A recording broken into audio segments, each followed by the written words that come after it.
Семья Усольцевых. Муж, жена, ребенок 5 лет и собака 11 лет, порода корги. 28 сентября 2025 года вышли в туристический поход и не вернулись. Поисковая бригада, состоящая из более 1000 неравнодушных людей, прочесав практически вдоль и поперек прилегающую местность, не смогла найти никаких следов пропавшей семьи.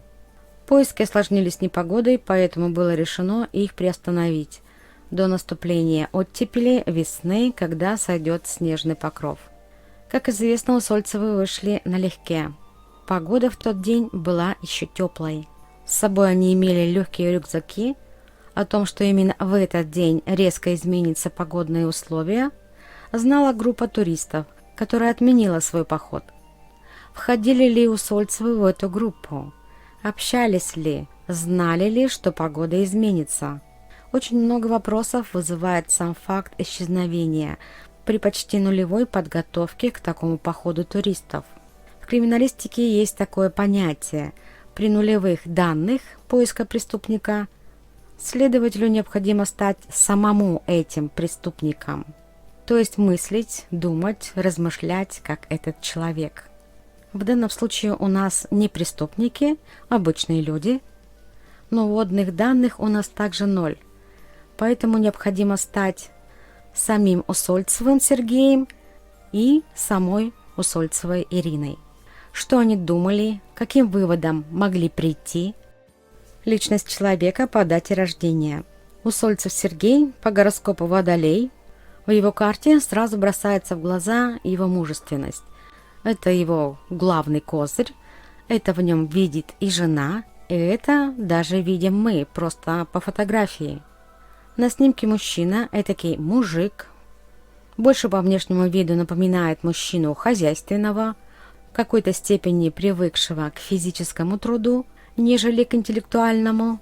В нем виден тот охотник, кем он на самом деле в принципе и является.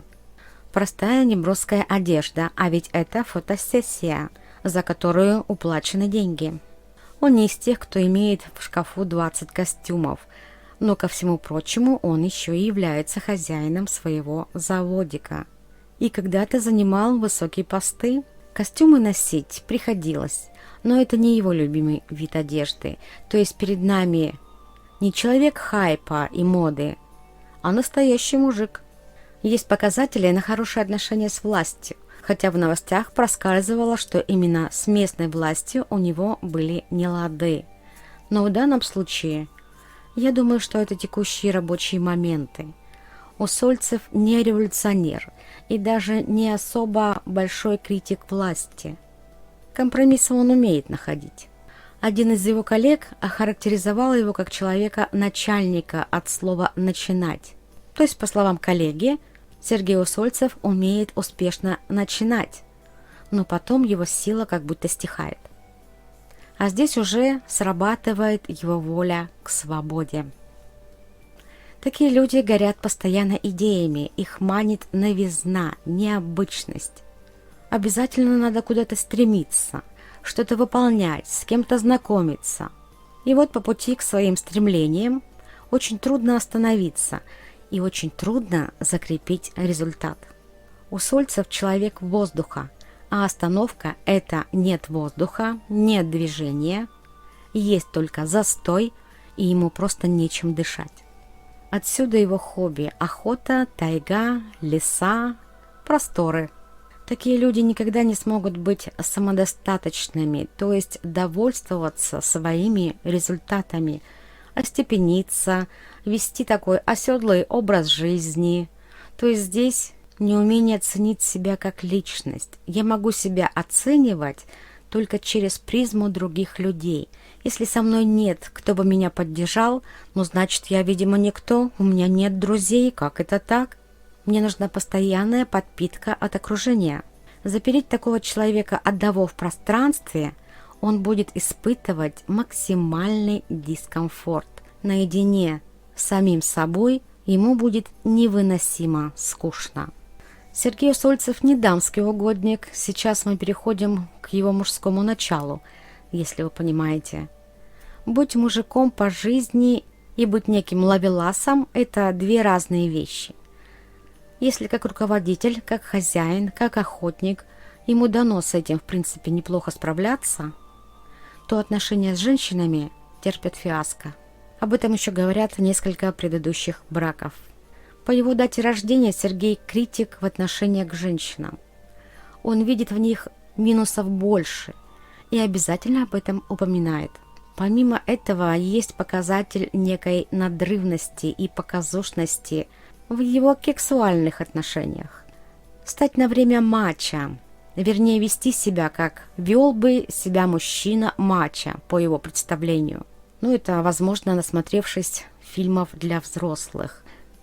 У него может быть такое представление, что именно так себя ведет мачо. И такое поведение выглядит неестественно, даже пугающе. То есть некий перевертыш в сознании и карикатурность его мужского такого начала может быть даже неприемлема для женщины. С такими показателями в карте рождения считается, что в прошлой жизни человек был убийцей. Но тут уже за достоверность такого факта я не заручусь, говорю, как это трактуется в народе. И вот тут мы переходим к самому главному, на мой взгляд, показателю, который и мог сыграть с ним злую шутку в сложившейся ситуации. Его мужская сила не может справиться с критическими моментами в жизни. В самый ответственный момент человек может струсить или ничего не делать, не может защищать. При прочих равных с такими показателями у других людей, допустим, но с другими сильными показателями, к воле, к победе, они бы смогли и семью защитить, и страну, если надо. А у Сольцева, как я уже выше говорила, нет этой самодостаточности, ценности себя нет, а есть зависимость от мнения других людей и от обстоятельств. Если хотите, в такой ситуации, когда дождь, туман, темно, очень быстро стемнело, возможно, у него и присутствовали признаки клаустрофобии и паники. Моя мужская сила говорит, мне надо что-то делать. Идти назад, а может быть направо, а может быть налево. Я не уверен, я просто ничего не буду делать. И еще уже, если до конца рассматривать его карту рождения, у Сергея нехороший показатель по роду. В семье с родителями и в семье с женой. И родиной вообще. С такими данными у человека что-то сверхъестественное случается в его семье, в семье родителей, либо в его собственной семье. Такие люди в одночасье могут остаться без жилья, и того хуже без родины. Жена Ирина Усольцева, психолог, блогер, зарабатывает на проработке женственного. Вот это словосочетание «проработка женственного» все нам, в принципе, уже и говорит про Ирину. Но об этом чуть позже. Ирина – фиксированный знак Телец. И здесь уже берут сомнения по поводу ее любви к походам. Обычно такие люди любят комфортные условия отдыха, о чем, в принципе, говорит нам ее сын, что Ирина не является любительницей походов. Так почему она это делает? А здесь ее первое проявление проработки женственности как раз и выходит. Она делает это в угоду даже не любви к мужу, который любит воздух, походы, хотя по-своему она, конечно, любит своего мужа, а делает она это в угоду своей любви вообще. То есть ее женственное говорит ей: ты же любишь мужа, ты же женщина, и твоя жертвенность и уступка – это и есть любовь. Вот так, через «не хочу», через «не могу» ты должна прорабатывать свою женственную любовь. Ты должна жертвовать. И здесь мы как раз переходим к делу всей ее жизни. В ее карте заложено быть женщиной жертвенной. Об этом постоянно, каждую минуту говорит ее больная душа. Но это не значит, что так на самом деле и есть. С правильным, прямым показателем ее души она бы не жертвовала. Но показатель у нее неправильный, к сожалению. То есть она не может видеть, как можно просто и легко жить и наслаждаться мелочами. У нее все с надрывом, через раненую душу, через тернии, через препятствия. Даже если их нет, она их всегда найдет и придумает. Когда ей стюардесса предлагает на выбор, что вы будете кушать, курицу или рыбу? Ирина отвечает: что ты мне душу-то рвешь? Не совсем, может, уместный пример, но он хорошо показывает образ человека с такой душой. Находить проблемы там, где их нет. Сделать из мухи слона, выплеснуть душу при каждом удобном случае. Хотя самой чувствительности, вот такой эмпатии, сопереживания к ближнему, да даже к своему ребенку, Ирине испытать сложно. Чувствовать других людей она не может, только если через критику. Допустим, ребенок бежал, упал и поранил коленку. В этом случае такой человек вспыхивает и упрекает ребенка, что он был неосторожен. Что не относится к ее женственному началу, ее волнует в жизни постольку-поскольку. Это чуть ли не самый сложный показатель для женщины, показатель раненой души. Такие женщины никогда до конца не могут почувствовать все прелести взаимных чувств, взаимной любви, никогда не будут удовлетворены и всю жизнь могут плакать из-за некой обреченности в любви. Хотя всем в ее близком окружении видно, что это не так, что все у такого человека хорошо в принципе. У нее могут быть и хороший добрый муж, и умные дети, и хорошая работа. Это очевидно всем, только не такой женщине. До нее не достучаться, она всю жизнь будет прорабатывать свое женственное. Переходим к ее проработкам, мантрическим практикам. Вот это ее предназначение, это точно. Она любит себя в этом нечто, в этом сверхъестественном, в данном мантрическом. Она с удовольствием увлекает туда мужа, походы вместе с мужем, в места силы туда же можно отнести. Только там она может найти свое женственное, и пусть рядом, конечно, будет мужское.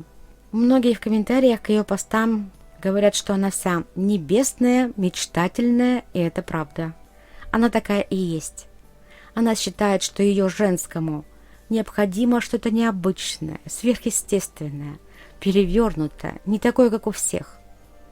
Напомню, душа у нее не такая, как у многих, а многострадальная. Да, она любит страдать, ей необходимо выстрадать свою любовь, необходимо изливать потоками воды свою женскую душу. Необходимо страдать и идти в поход с мужем. Я страдаю ради любви, значит, я люблю. Необходимо еще остановить внимание на ее взгляде, который также многие заметили. Необычное движение глаз при разговоре. И это не только в ее последнем ролике. В других видео она также себя ведет. А это значит, это ее естественное поведение. И мне бы хотелось это отметить отдельно. Мы сами не замечаем, как выдаем все, что в нас заложено. Вот так вот, движением глаз, мимикой. Я не особо верю в то, что по движению глаз можно определить, насколько человек честен. Я здесь вижу другое. Я вижу, что дано этому человеку по природе своей. Какой он на самом деле и что этому сопутствует. И когда я первый раз увидела Ирину в ролике, именно движение глаз мне дало повод сомневаться. Не в ее честности в данный момент, а в целом по жизни. Именно у Ирины есть такие показатели, мягко сказать, преувеличения, надумывания, приукрашивания. Это не говорит в данном видео, что Ирина нас обманывает. Она может говорить чистую правду, но это ее привычка. Привычка подбирать слова, преувеличивать. Вот что выдают глаза. С такими показателями в ее карте человек всегда блефует. Даже по мелочам. В данном ролике я вижу блеф от ее восторга. «Я предвкушаю, я в восторге», говорит нам Ирина. А на обычном языке это бы звучало вот так. Возможно, это будет интересно, я не знаю, но все же женщины живут так правильно, жертвуют ради любви, любимого мужа. Я же люблю своего мужа, поэтому я в восторге, что я могу пожертвовать ради любви. Вот что говорит ее взгляд. Может ли Ирина брать на себя ответственность и стать в критической ситуации защитницей своей семьи? Смогла бы. но сил мало. Силы растрачены на душевные терзания и, возможно, просто на панику. Нет возможности сконцентрироваться, чувства в тисках страха. Могли бы такие люди выжить в критической ситуации? Для обычной жизни энергии у них достаточно. Здесь сошлись два человека с ранеными душами. Каждый изливает свое. Мужчина мужское, женщина женское. И здесь хорошо, что не наоборот. Для обычных условий вполне интересный союз. И им не скучно вдвоем. Но в критической ситуации их мужское и женское может сыграть с ними злую шутку. Мог бы Усольцев навредить Ирине? Мог бы. Но только по неосторожности или из-за ревности. Могли бы они попасть в ловушку, трясину, яму и не выбраться? Могли бы. Из-за паники и неумения быстро принимать решения. Почему они вообще пошли в этот поход? В неподходящей одежде, в неподходящую погоду. Он понадеялся на авось, а она понадеялась на него. И вторая версия – с чем-то или с кем-то закончить. Версия побега в другую страну звучит для меня странно. Но я верю в нестандартное решение некоторых людей, которые не подвластны моему разуму. Здесь нужны вводные о их роде деятельности, работе и так далее. Как я сказала выше, для Сергея нужен социум. Сам по себе он ничего не может решить. Если он принадлежит к этому тайному социуму, и он, этот социум, эти люди оказались бы в то время и в тот день и ждали бы их, то возможно. Есть у него в карте показатели потери Родины, как я озвучила ранее. Это был астрологический обзор супружеской пары Усольцевых по их космограммам. Я намеренно не озвучивала астрологические аспекты в подробностях, потому что кто не знаком с астрологией, на таких разборах обычно засыпает. Возможно, я выложу разбор в подробностях у себя в закрытом канале. Пишите, если нужен разбор на Таро.